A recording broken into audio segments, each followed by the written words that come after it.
Okay, guys. So hi, I'm Kelvin. Okay, I did my PhD here a decade ago. Yeah, sort of 2014 up to 2017. And I started here a decade ago when I came to Portugal. So it's an honor to be here 5 years later after I started my company in AI, consulting in artificial intelligence. So what I wanted to discuss today with you is inside academia, we typically have a more technical-oriented background and mindset.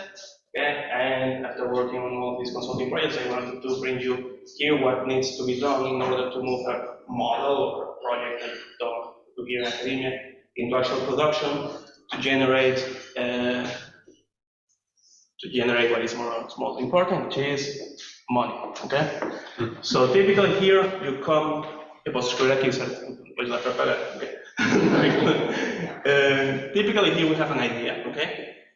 And after dozens of PhDs, typically you get here to something that you call a model, an AI model, okay?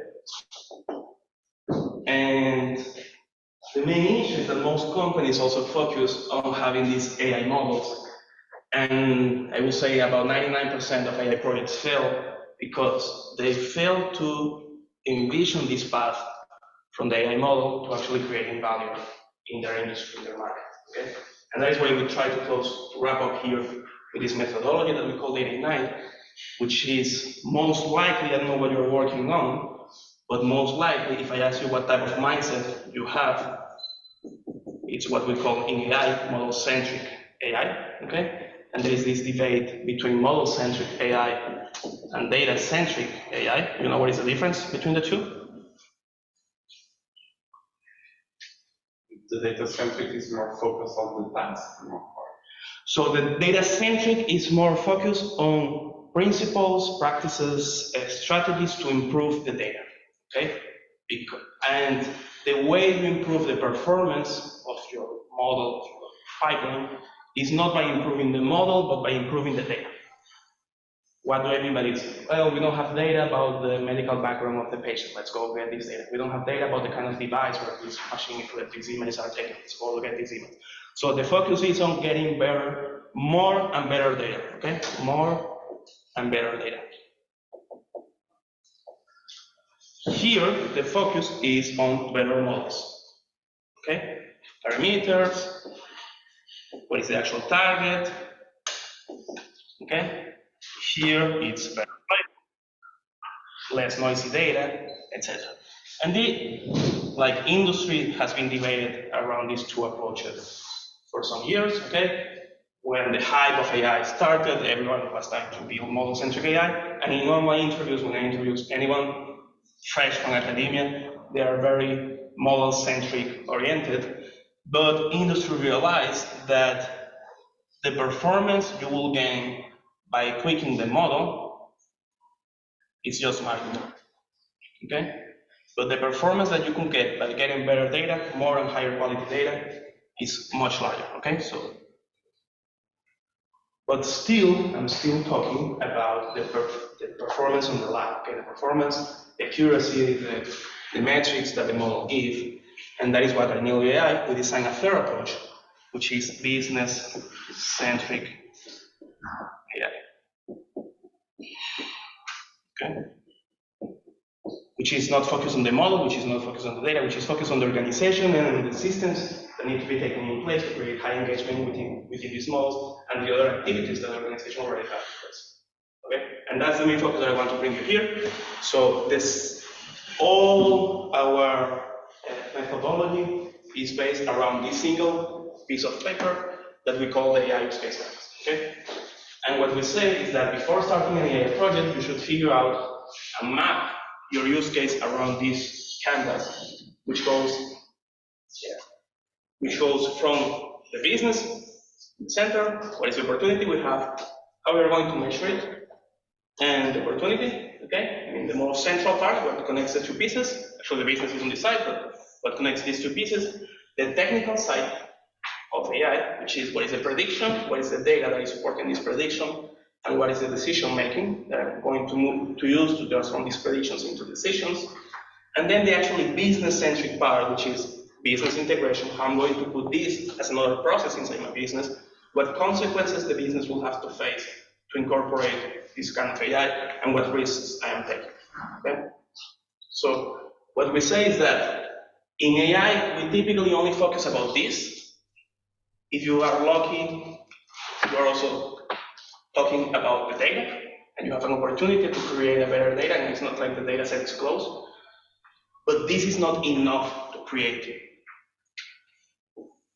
value, okay? And value is sold, as people say, whatever you want. So you won't save people by fine-tuning your CNN, okay? Which is the model-centric approach. But it says that you won't save people either by having better data. What you need is a business-centric approach where nurses, physicians, and healthcare facilities are all engaged and agree on using these decisions, integrating them into the business, and holding accountability and all of that for the business part. And before starting any project, what we do is we map all these ideas here, so we know if the project is viable or not, and that is what I'm going to try to do in the next hour. And I don't think we will do everything. I just want to give you like a taste of what you should have to think about, and you have all of these paper sheets in your booklet there. It's not a booklet, it's an envelope.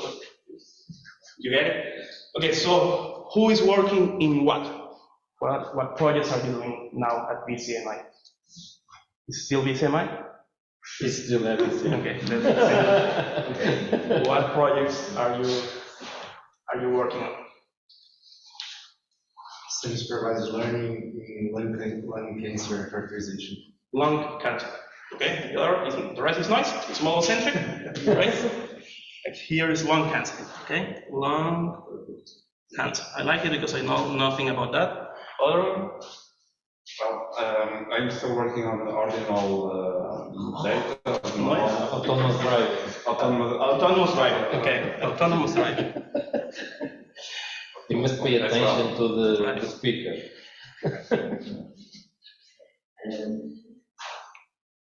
Come on, it's easy. Satellite imagery. Okay, that's the data part for? To do what? Classification of No, images. Satellite images. Object detection. For farming, for example? We don't know yet. We don't know yet. You have to know that. Okay, you will find a use case. That's why we are not. What else? Other applications that you have been working on? Cervical? Is still someone working on cervical cancer? I think. Yeah, cervical. Cervical, breast. Breast. So Biometrics. X-ray. biometrics. Colorectal. Colorectal. Okay. So a lot of still healthcare things. I like it. Okay. Because I have never used this in a healthcare context. So, what do you want to talk about today? Let's map this in a business-centric approach for any of these applications. The majority of people with lung cancer. Lung cancer? Let's go for lung cancer then. Yeah. Okay, so let's try to define what is the opportunity that we are trying to solve. Okay, and whenever a client comes with an opportunity, I ask them these three questions. And by mapping these three questions, I will know if I have a prediction that is fulfilling an opportunity. Okay, so the three questions are the vision, what you want to achieve, the bottleneck, which is what AI is good at, which is removing bottlenecks, and a bottleneck is what is preventing you from achieving a certain goal, a certain vision, and the enabler. Okay, and the enabler is a prediction machine. Okay, is the missing information that you need to fill in order to remove the bottleneck that is preventing you from fulfilling the vision. What is the vision regarding lung cancer? Assist healthcare professionals in diagnosing the cancer. Assist healthcare professionals on. Okay, but that's not very poetic, right? Preventing. No one should die from lung cancer. Early. Okay. That's the vision. No one should die no one should die from lung cancer. And you're feel free to do this in parallel with your project, okay? If you want. That's the goal for you to have the paper sheets here. What is the bottleneck here? What is preventing us from having a perfect world where no one dies from lung cancer? There are a lot of bottlenecks. A little bit more data will be nice for development. Yeah, difficulties on early detection. Difficulties on early detection. Why? Because there is no screening process. Why? Because it's very expensive. Okay. So there is no. It's expensive, and it's. Why is it expensive? Because you should take MRI.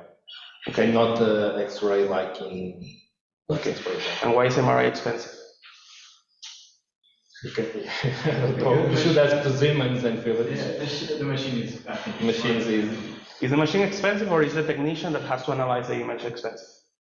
maybe Maintenance of the machine. maybe more the machine than the human. More There than- are fewer MRI machines than X-ray, right? Yeah, There are fewer machines. you need a big space Big to have the space. machine. So, for example, in breast, you can have your mammogram in a van. You cannot put the MRI in a van. So, Okay, and you cannot do lung cancer with X-rays. it's not accurate as a Not accurate enough. But if we could make lung cancer on X-rays accurate, we will solve the bottleneck. Should be easy. Okay, so what is preventing us from achieving these goals is accurate diagnosis on low resource settings. That is a potential bottleneck. The other one, which I thought was the case, is that yes, potentially there is a part of the cost, which is the machine, but another part potentially is having an expert in the field where the patient is solving. So there's a human component here. And if I can empower the human to do not one MRI per hour, or 2 or 3 or 4. But if you compare with breast screening, you have the human there, and it's not an issue. It's basically because in breast cancer, in the screening process, you can do the exam very fast with non-physical space and hospital. You can the van go to the villages and go and do the exams. People must go to the hospital. But then the problem in breast is how accurate is a human, a random human on doing No, this. in both cases must be a radiologist. In both cases. And that's a bottleneck. It is, but Right? So having someone with that hard skill has to be but it's the same in each case. So access always an issue with humans. to reliable. I'm not sure. Specialists. Yeah. One question, in lung cancer, what do we want to know? If the patient has cancer or not, or the treatment I want to suggest? Both. Okay, which one of the two is a Are they? stronger bottleneck? Yeah, for example, the human can more or less easily detect if it's cancer or not. To select the treatment, you need to know the type or subtype of cancer, and that cannot be done by visual inspection. You need to do a biopsy, for example. Okay. And it cannot be done in the sense that the human cannot do it, or in the sense that it's proving that you cannot do it? You need an additional exam. Okay. So a bottleneck is accuracy on the diagnosis, access to reliable specialists, and potentially knowing the treatment. Right? Yeah, but for deciding the treatment, you need more than radiological images. You need a biopsy. So, Okay, but that's okay. Because that's here, that's it. Okay? So the missing information that I need to fill in order to remove this bottleneck is diagnosis. Positive, negative, whatever, and type of cancer. Okay, diagnosis yes, no, and type.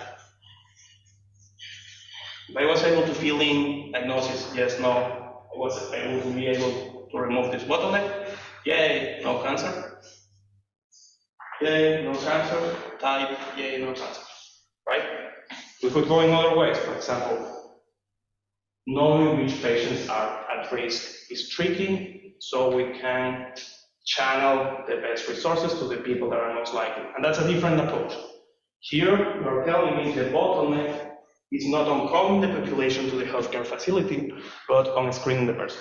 But if we realize the bottleneck is on, we have to serve in Portugal 10 million population, and we only can deal with 1,000 per year, per month, I'm not sure. So the issue, for example, in the biggest hospital in North region, that is San Juan, it's 300 per year. 300 per year. Only. So maybe that's a bottleneck. Maybe the bottleneck is not on accuracy. Maybe the bottleneck is on. We don't know who need to get screened, right? If we knew who is the most likely person to get screened, we will be more capable of removing the vision. Okay, so let's go that way. Who is at risk? And for that, I need diagnosis. Yes or no, for the type of data that I want at this stage to be. Okay? Because in a funnel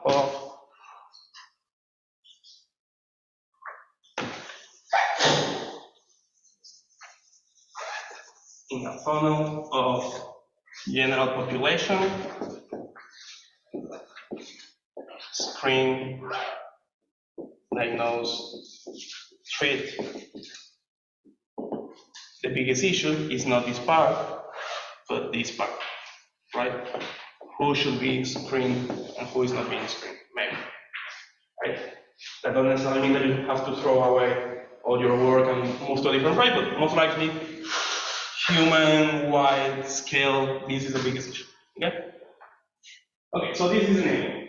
So the opportunity is no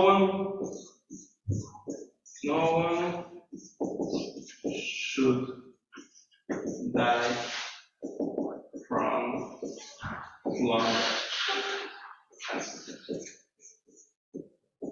Okay, let's go to the left side of the canvas, which is the side that you like, okay? Which is the technical side, which is the side that I will have to measure time, because otherwise we will be talking about this the whole day, okay? So let's go for the prediction. What is a prediction? A prediction is given X, predict Y. In the evidence that we have, what's the missing information that I have to fill in or not? If we are going this way of diagnosis, which is in our case risk, which for me I think it was likely the largest problem, analysis will be more or less the same thing, it's just different data, okay? It is a target. The prediction is given what? Predict if the person will have lung cancer or not. Lung cancer probability. What are the givens? What are the inputs that I need? I need a patient, right?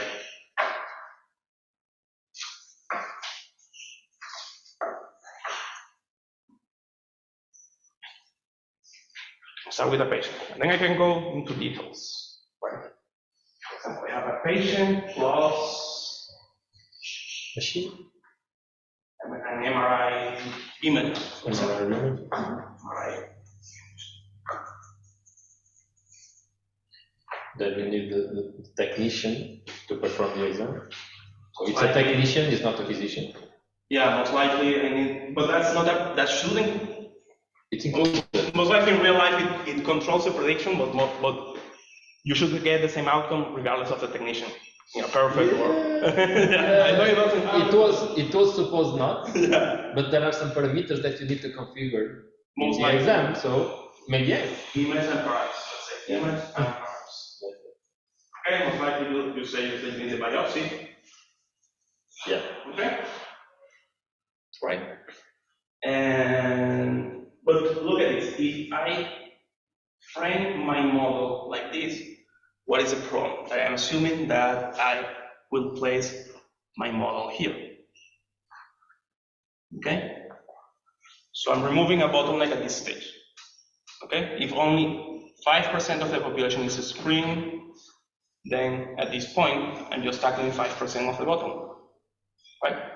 So how should I frame the prediction if I want to deploy, and this is business integration, how should I frame the prediction if I want to place the model here?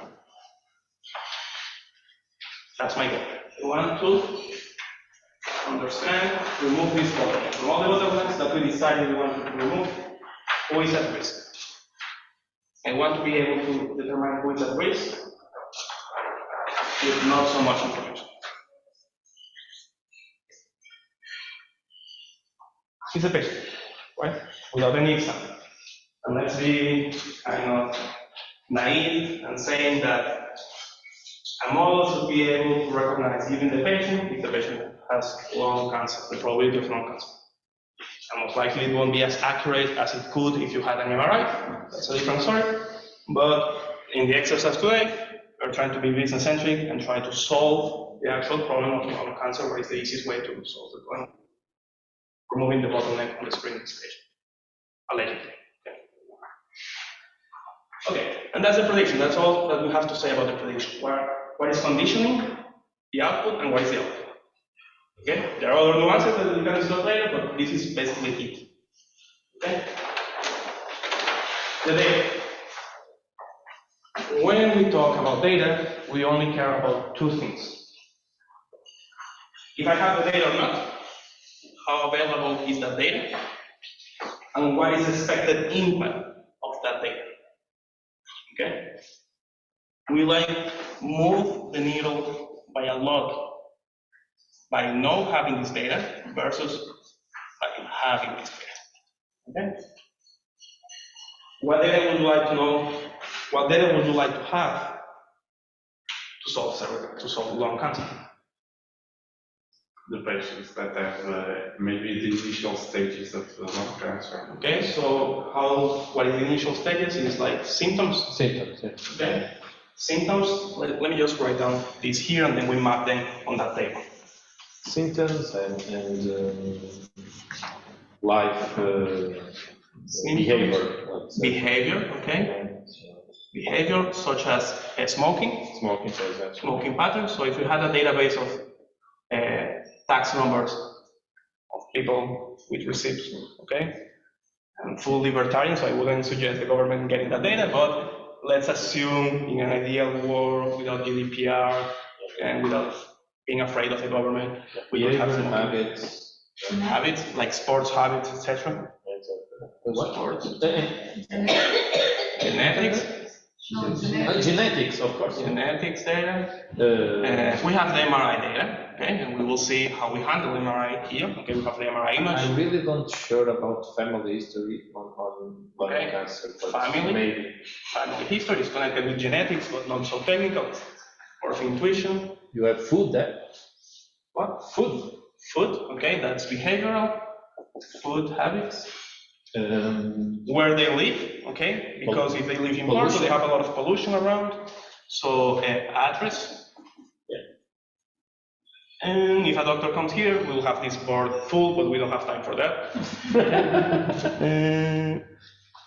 So let's try to map this thing. Okay, so the prediction is giving a patient. I forgot to fill in giving a patient. Predict yes or no, or actually probability as you already know, right?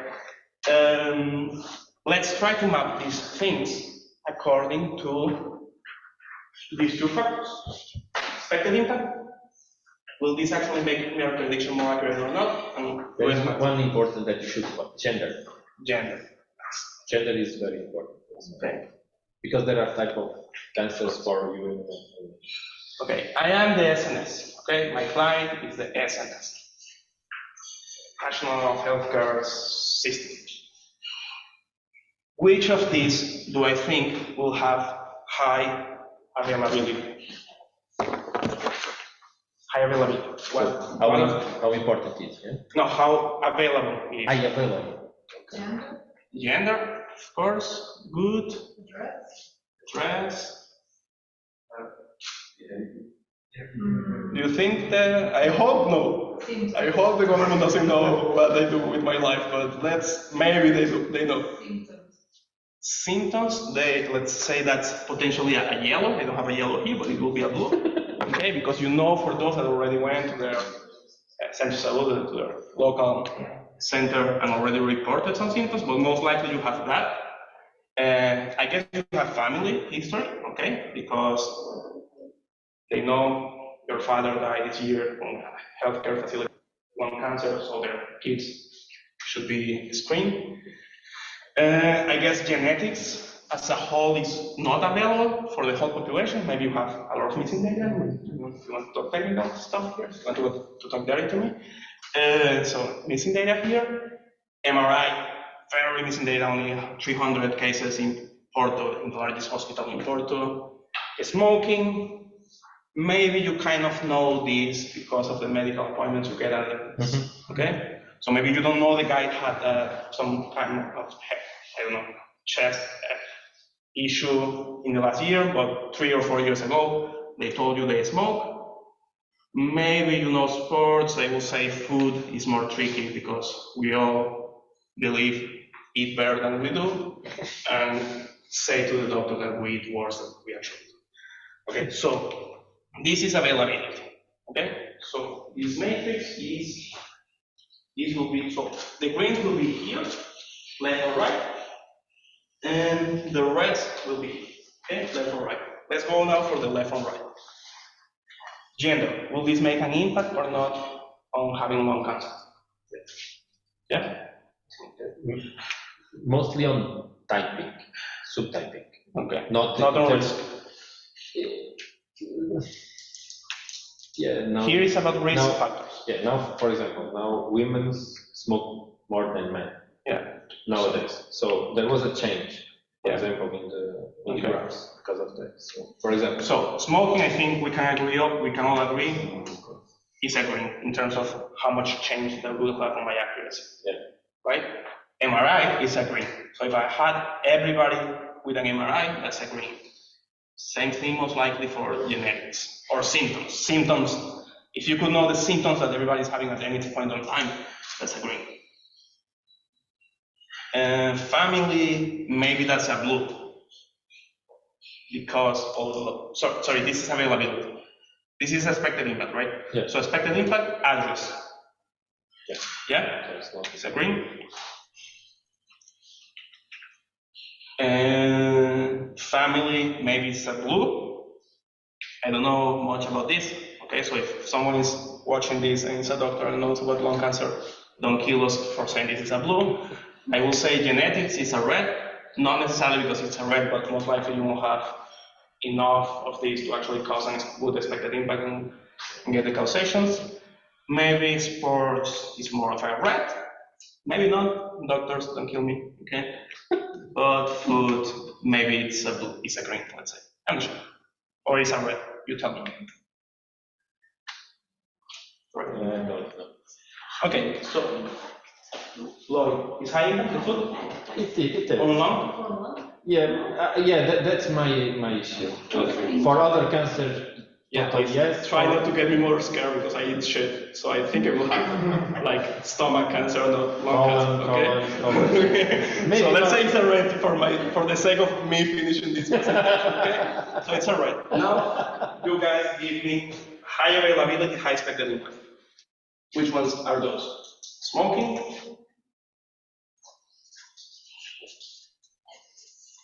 Smoking, address.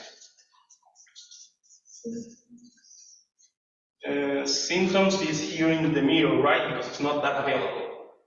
So let's say it's actually a red. I don't believe the government will have symptoms for most of the population, actually. Okay, so this is okay. Smoking, we already covered it. This already covered, and gender. Okay, gender we said is high expected impact or low expected impact. We didn't agree on that. Because of the type. Okay, for type it is. Yes. For yes or no, it's not that much. Now let's go for these ones here. High expected impact, but I don't have that data. That is MRI. right? MRI. That is, I think we only have MRI here, right? Now let's go for low expected impact, high availability. So those are sports, right? Sports. And this is low expected impact, gender. And that's it. Yeah. Maybe family. We said this. We said family was low expected impact or high expected impact. Maybe somewhere here in the middle. It's in the middle, yeah. Family. Okay. And now let's go for the rest. For low expected impact, low availability, which is genetics and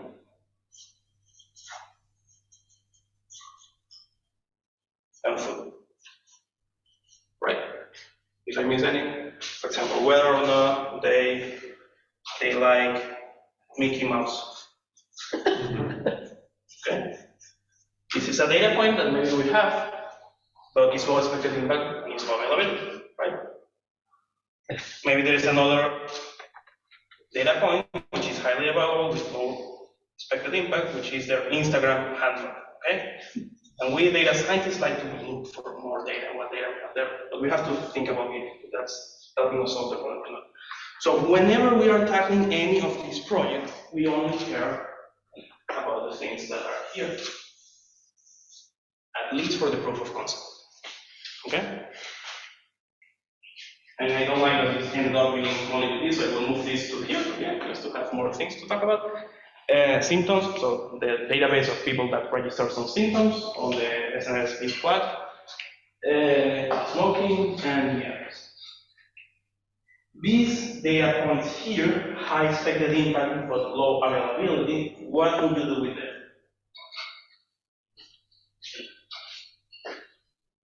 Hey, you are not AI, the government is trying to hire you to build a model to better screen these people. You say, well, you know what, let's build first a proof of concept for an entity with this data, because we can't start working on this right away. What should we do with this data?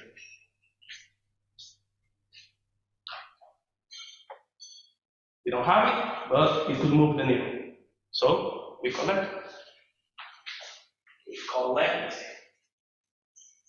And that is the difference between model-centric AI and data-centric AI. What is the data that I need to get a better prediction? So the data set is not fixed. I can go and get this data. So I can go and get the symptoms to move the needle and make them highly available. I could try to get more MRIs, so I could get more accurate or exact people. What should I do with this data? Low expected impact, but I have it quite high.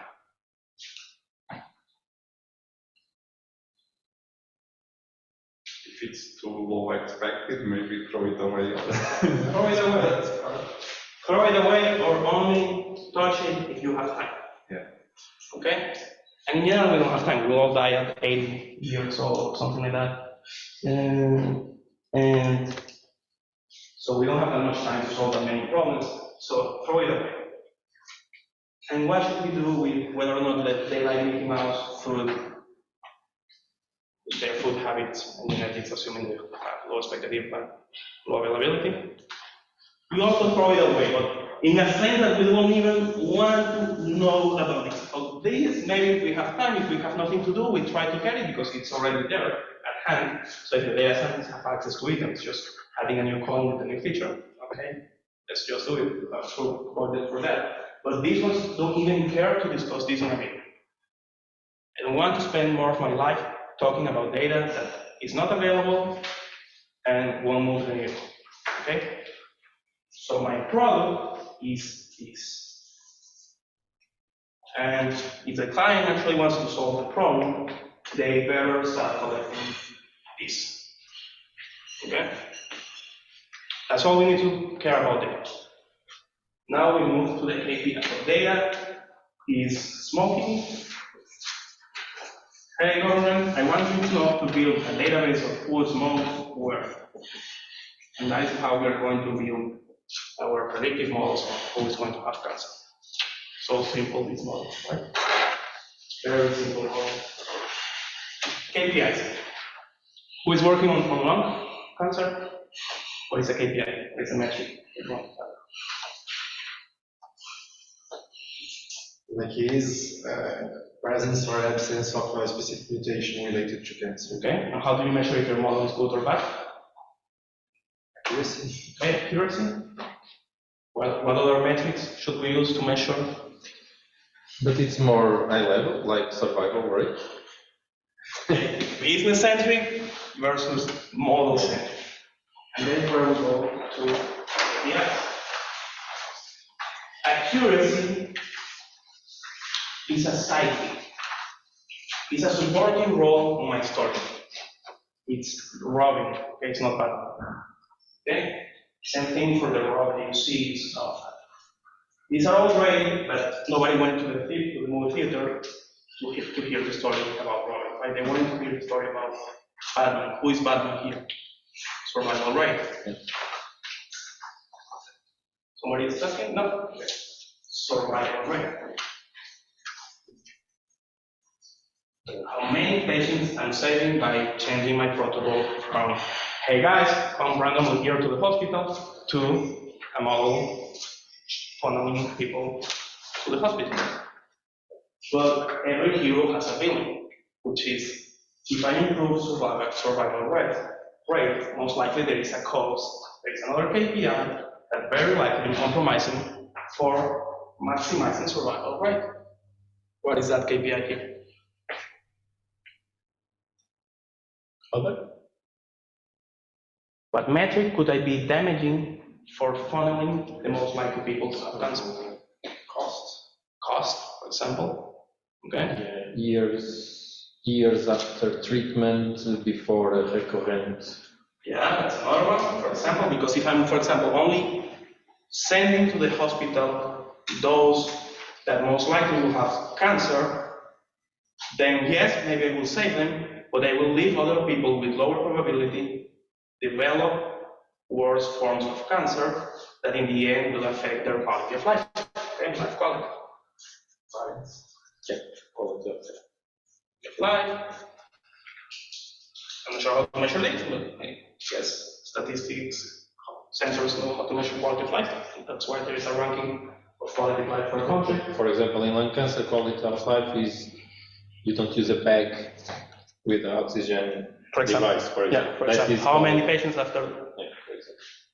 You see how nobody is going to care about these metrics in real life? If you try to sell these to any hospital, they won't care about how accurate is your model, but what is the survival rate and what is the quality of life of their patients.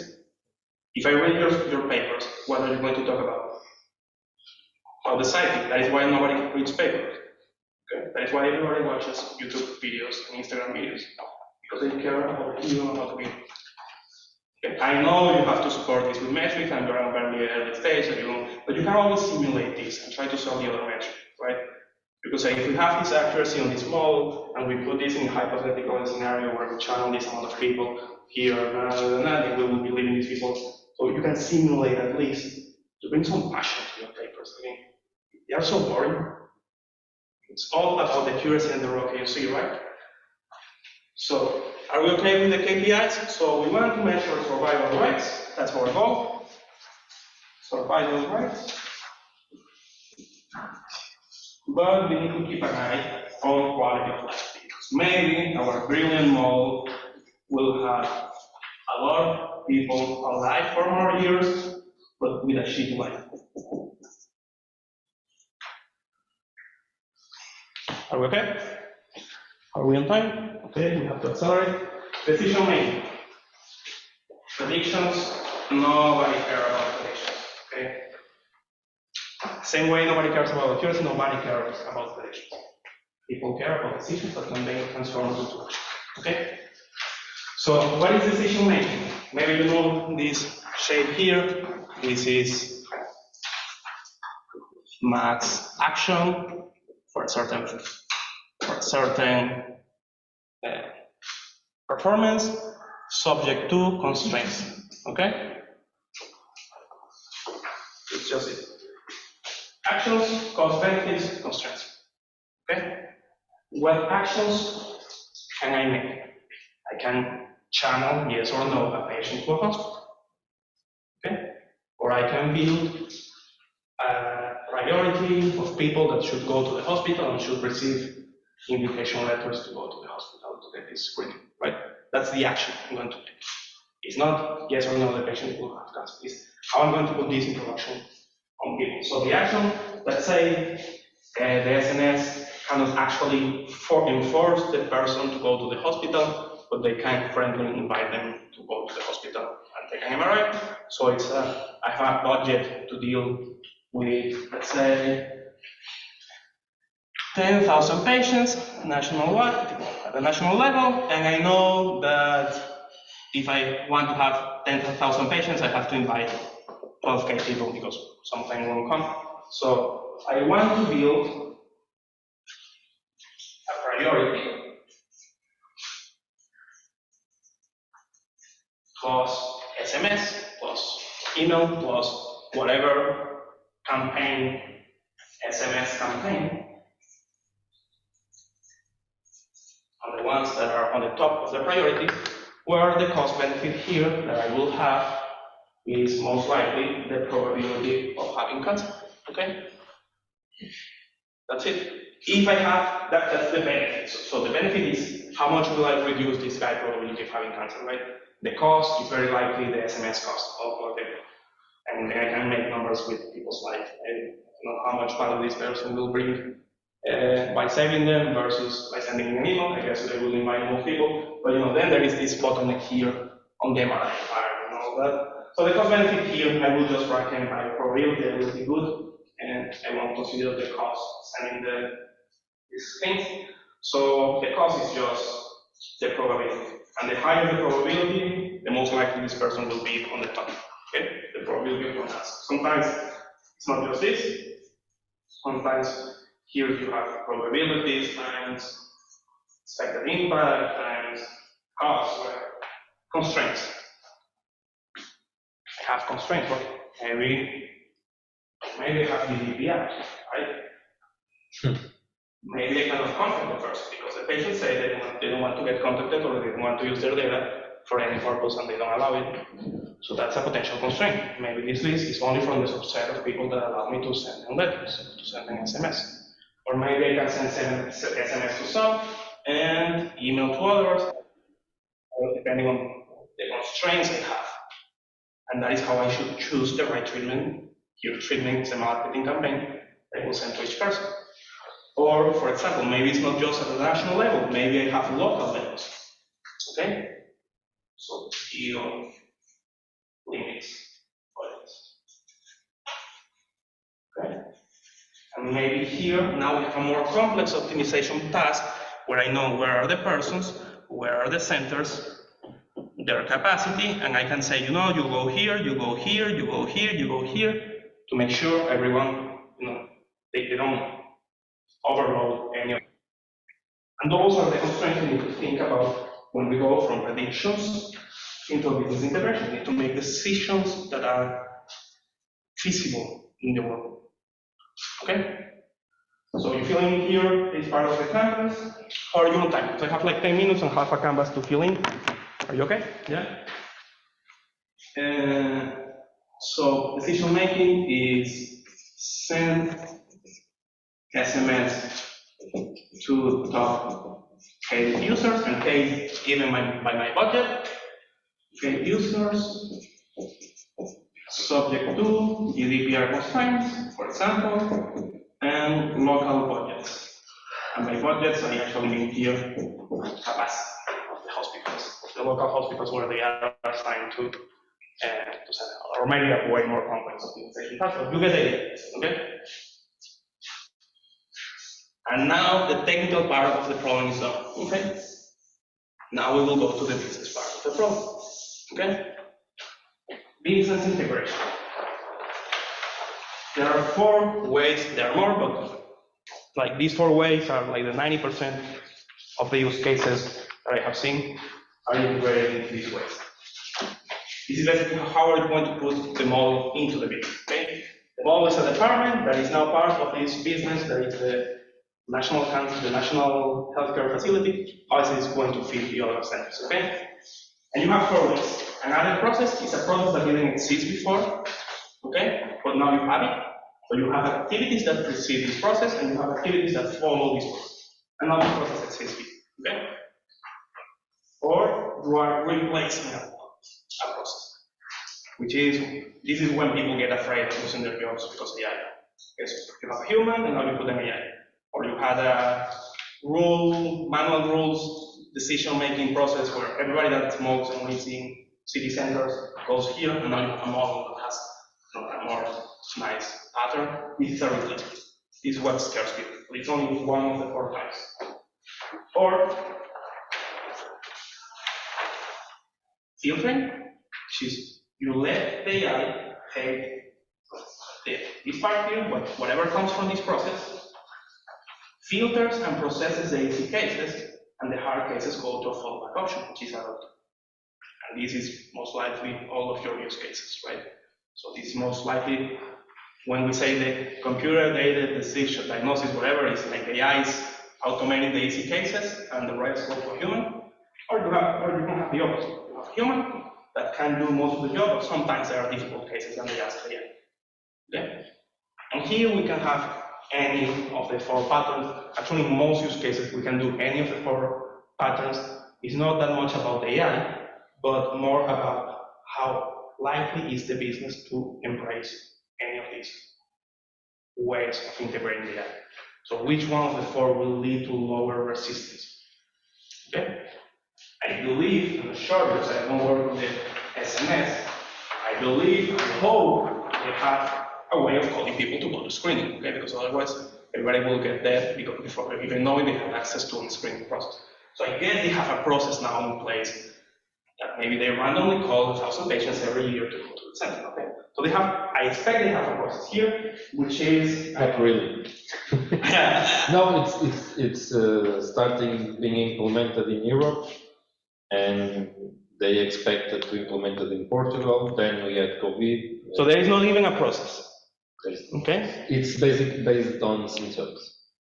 Okay, so whenever it's a proactive thing. Exactly. It's a proactive thing. Yeah, but if there are countries in Europe, they will have a process. Yeah. Okay, so before we had people here making a judgment whether or not they wanted to go to the hospital with their daily life. Okay?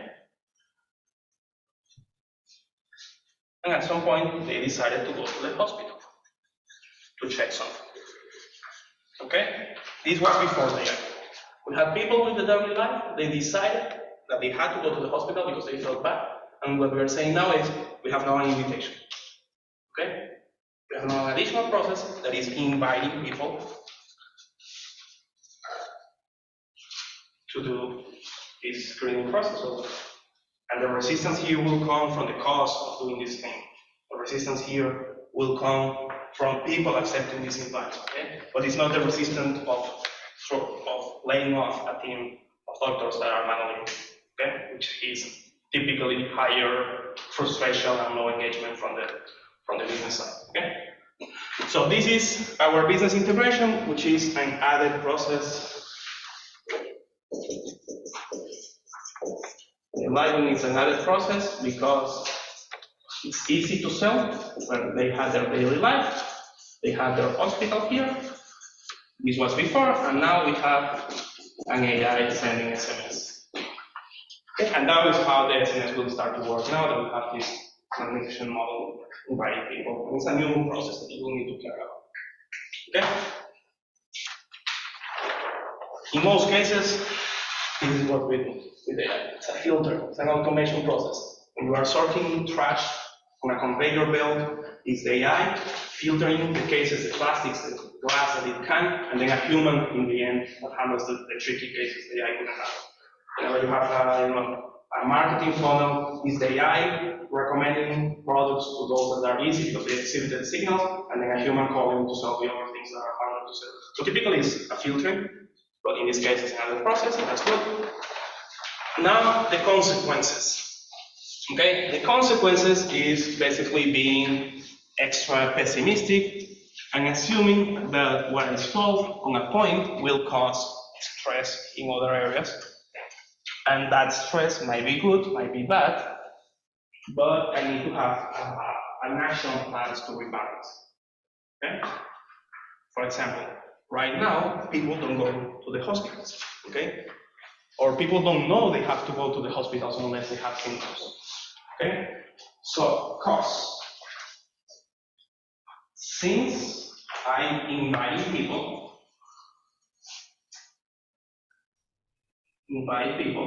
that probably have cancer, but they don't know, then I will get higher demand, right? Most likely. Higher demand. Okay? If I have higher demand and I don't prepare the system to give answer to this higher demand, they will go to the hospital and they won't be treated. So I won't fulfill my vision of a world where no one should die from lung cancer. I have a perfect AI model that knows who should go to the hospital, but they are not getting treated. So I did nothing in the end. And sometimes we get into a project where we want to maximize sales. And then the model is super good at doing recommendations, but then you don't have the operations team being able of dispatching this product to their houses. Okay? Or you have a model that wants to prevent churn, people leaving from the company, and then people stay. But you don't have the infrastructure to support that extra people at the end of the month. So the system fails. So how can we rebalance? Basically by redefining shifts, right? Redefine shift, hiring extra people,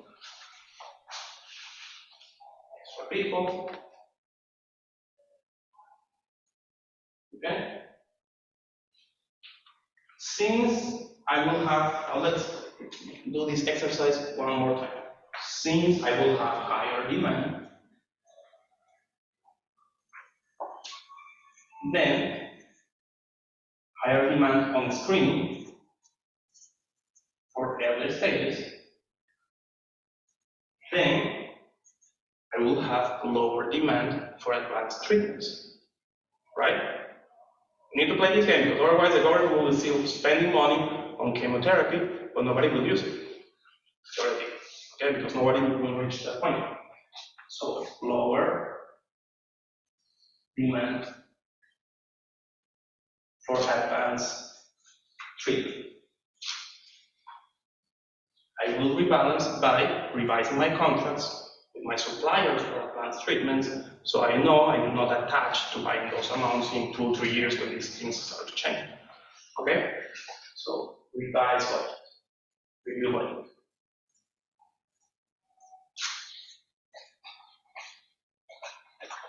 Whenever our clients come to us and say, Kelvin, but you are telling me this, should I start doing this now? No. But you need to know if you are in a condition to do this.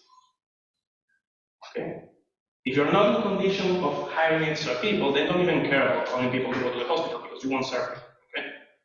Let's stop the point now today, because it doesn't make sense. Or will you be able to stop buying this treatment that you need for advanced cases of cancers by 10%? No, because I'm contractually obliged to buy this from a pharma for 50 years. Okay, maybe so maybe I will save people, but I won't save life. So the extra cost cannot be deducted from another partner. Okay, so it's just play this game in your head of whether or not you will be able to adjust the platform, the ecosystem, the system as a whole to do this. Okay? Okay. So consequences, I won't write this here, but you will, okay, later. Questions so far? Are you catching the feeling of how AI is not just this? It's a whole bunch of things here around, yeah? Risks. Okay? Nobody likes to take risks. Okay? There are some technical risks, and there are some human risks. And here we didn't export the human. Here there's a human here. And risk is important depending on 2 factors: the probability of the thing happening and how much I will lose if that thing happens. Okay? If the probability is low and the amount that I will lose is low, then I don't care about that risk. I can roll RE to 9 because the probability of me being killed is low in Portugal, and well, the loss is high in that case, but the probability is so low that people take the risk, okay? But maybe the loss in Portugal is losing your fund. It's not that bad, it's not getting killed, right? In Venezuela, it's the opposite. It's a high probability with a high loss, because they will kill you. So we don't go party, okay? And that's the risk. That's the game we need to play when we are taking measured risks on AI. Okay? There are technical risks. There are more human risks. Let's try to map them out. And typically, we have to build a mitigation plan, but this takes a lot of time, so we won't do it today. And the mitigation is two things: prevention, which is lowering the probability, and recovery, which is lowering the loss. Okay, mitigate the loss. Poor predictive performance. So what happens if the model is bad? The probability in AI, I will say it's reasonable, so most likely it may happen, yeah, okay? The probability, let's say, is high, especially because we are saying here that we will only have, if they are small and the others, so not much data, I assume the prediction will be bad, but the loss is low, right? Because if the model is bad, they won't invest a lot of money to build this kind of models, right? It's very easy to build, so the amount of money that they will invest is low, no risk. Data is not available in production. Typical cases. Yeah, I know smoking patterns for these patients on the trials. You train the model and then go to production and you don't have this. Then the probability in this case, I will say, is not that high. Assuming you mitigated this early on, making sure everybody is reporting this, or maybe you have a prevention plan here, saying let's proactively make the doctors, family doctors ask if they smoke or not on a routinary basis, you know? So we mitigate this. Live data doesn't look like training data. In this case, I think it will look, right? Smoking is yes or no, or how many packs per day. The address is just the address. I'm confident it will look like. What do I mean by live data doesn't look like training data? You have your data set from a certain machine, and then in practice you have another type of machine with another type of parameters and configurations, and the images look completely different. Okay? In this case, I will say the probability is low. But if this happens, of course, the loss will be high. And then we have a lot of other changes, like what happens if the business changes? What happens, in this case, I think it won't change that much, lung cancer will be there for a long time. Workflow bottlenecks, we just discussed. Is it likely that the people will go to the hospital and won't get treated? What is the probability? What is the loss? And whether I can prevent it, and if that happens, how I can recover. So preparing a plan for whenever someone goes to the hospital, they have a slot for being or having an MRI. Do I have a fallback plan of sending them to the private hospital so they can proceed with the next step? That will be a good plan, simple to execute, but nobody cares. Knowledge obsolescence. What happens if we lose people's capability of dealing with this problem and then the machine fails? In this case won't happen because nobody's doing nothing regarding inviting people. Acceptability and adoption. Okay, acceptability is how likely is the person to take this decision and value it as a good decision and move forward with it. In this case, the acceptability and adoption of these people that will receive an SMS and go to the hospital. How likely is this will depend on how much the people trust the messenger, right? What is the loss? It's potentially large because you are now relying on that system to do a screening, and if you don't have screening, the people will die. So the loss will be. So we need to make sure we have high acceptability and adoption for this system, otherwise people will keep dying, right? Regulatory compliance. Very likely in Europe. High loss. Okay? Hey, Kelvin, you're not allowed to read this data about how many bacteria this person smoked. Hey, Kelvin, you had a data breach. Hey, Kelvin, all these potential issues that you said, Ricardo is having cancer, but you send it to Kelvin because Kelvin registered his phone numbers as being Ricardo. Okay? So regulatory compliance is all about these issues. Same thing for reputation, for and ethics. furnace or ethics. Let's say your system ends up saying that if you live near the beach, you are more likely to have lung cancer than if you live in the interior of Portugal, in the countryside. In the countryside, not because people near the beach develop lung cancer, but because they go more to the hospital. Because they have higher access to a center to report their symptoms. So I have more data points about symptoms. We're saying we have symptoms here, so we're going to put it on the top about symptoms. So my model is unfair. Okay? What is the probability of this happening? It's super large, right? What will be the odds? It will be super critical. So if this happens, I will say it's a death sentence to everybody that lives here. I know that in Portugal this is like 5% of the population, this is 95, so not big deal. It is, but okay.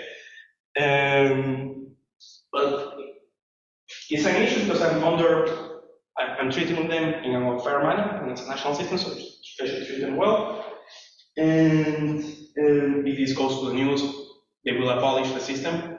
Even though we are saving this 95% of the population, it will be enough to lose trust in the system and to ask the system to be shut down. Okay? And these are the risks we should consider when we are implementing an AI project before we take a loss. Okay? And these are things we need to communicate with the business stakeholders as we are designing this process. Okay? And build a mitigation plan. Prevention can reduce this probability and recovery. If I read in the news at some point that I'm treating in an unfair manner some people, how I'm going to react, and I already have an infographics saying that, no, I'm treating them well, because here I have this metric that already supports that I did this and this and this and this to prevent that thing from happening. Okay? Okay? There are other risks. Okay, that's why in the end of the sheet you have a wild card to think about other risks could be taken. And I will say, so here, well, this is super large, so I won't fill it now, but here the main risk, I will say, is privacy, okay? Privacy and fairness. Okay, we'll say these are the two top risks on this use case. Now, opportunity size, okay? Here we are talking about survival rates. Survival rates, I want to maximize that KPI, okay? So I go to the maximizing survival KPI, okay? Maximizing a KPI is, I have a potential KPI, which is having a survival rate of 100%, okay? I have a KPI assist, which is, what is the survival rate of people from having lung cancer, as now? What is the probability of me dying today from lung cancer?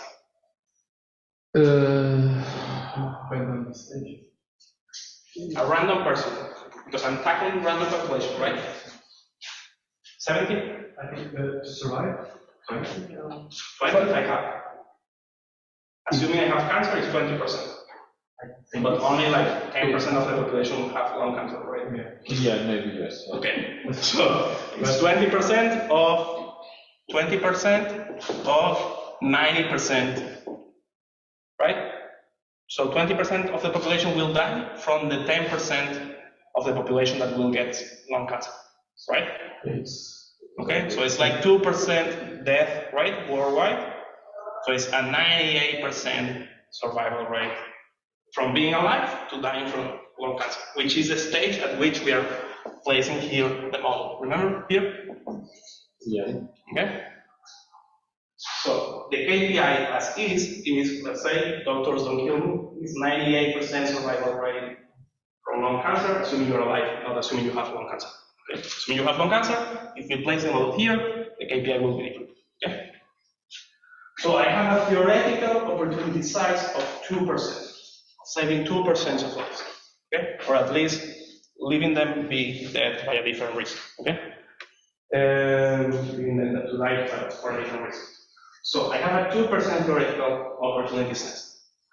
And the game I play here, and today we will be talking about people's lives, so as a marginal improvement should be enough, is assuming I can only improve a marginal amount of my theoretical opportunity size. Okay? So let's assume I can only improve by 10%.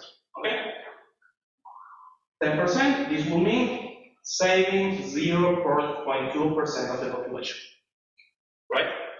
Is this large enough or not to approve the budget? Not because saving these people is not relevant, but because the government has to spend the money on the right things, right? On where they will save the most people. So you have 10 million people in Portugal. How much is 0.2% of 10 million people?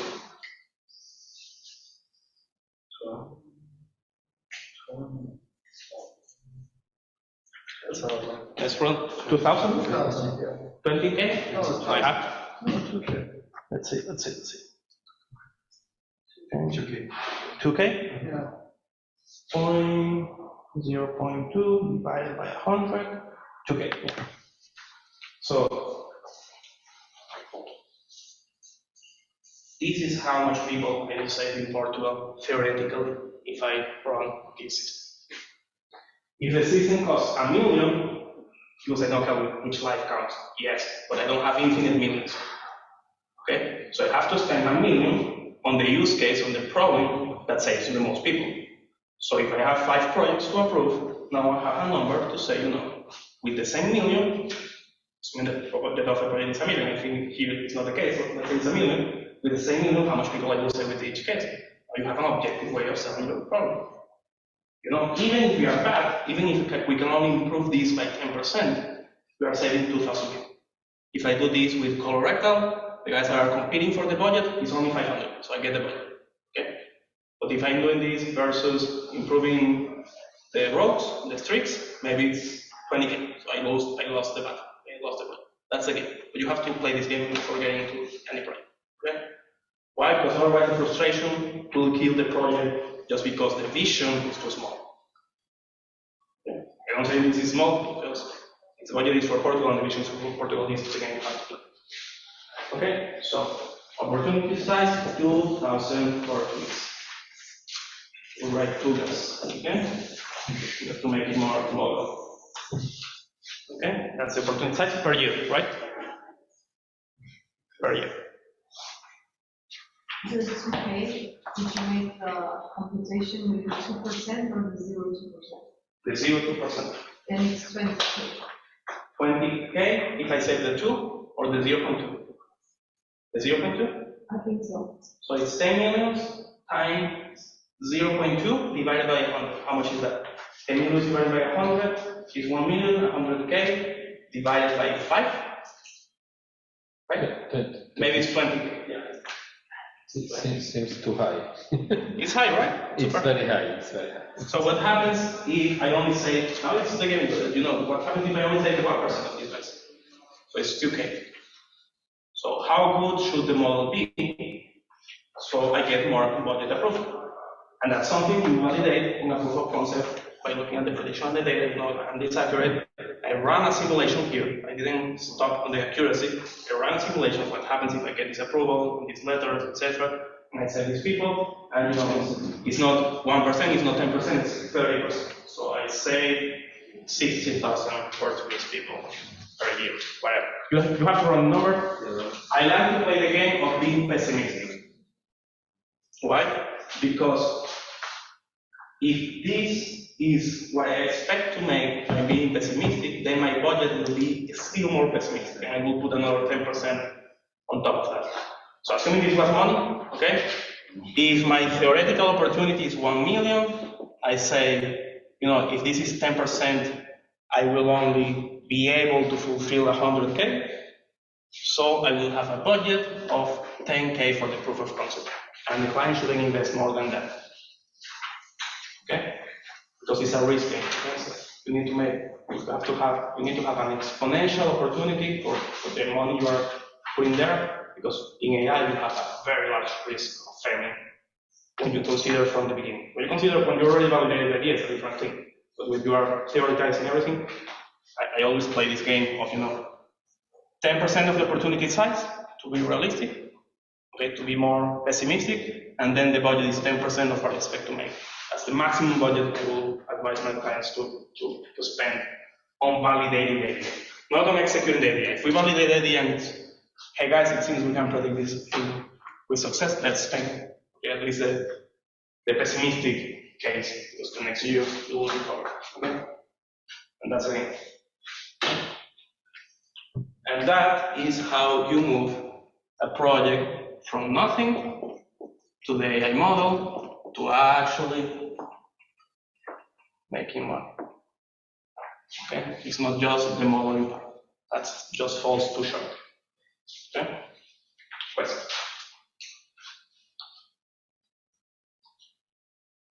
Good? We are there. You are? We are there. Yeah, somebody has to be here, right? So yeah. Somebody has to play this game, somebody has to play this other game. That step is hard. Yeah, very hard. But when you go, if you leave academia at some point in your life, and that's you will need to sell this part. Nobody will buy this part in industry. Okay? At least you will need to know how to talk this part. Yeah. There was an error I made in my first years in consulting, which was we were selling this, okay? We were selling this, we were selling this, we were selling this, and most projects failing, now we are selling this, okay? That's it.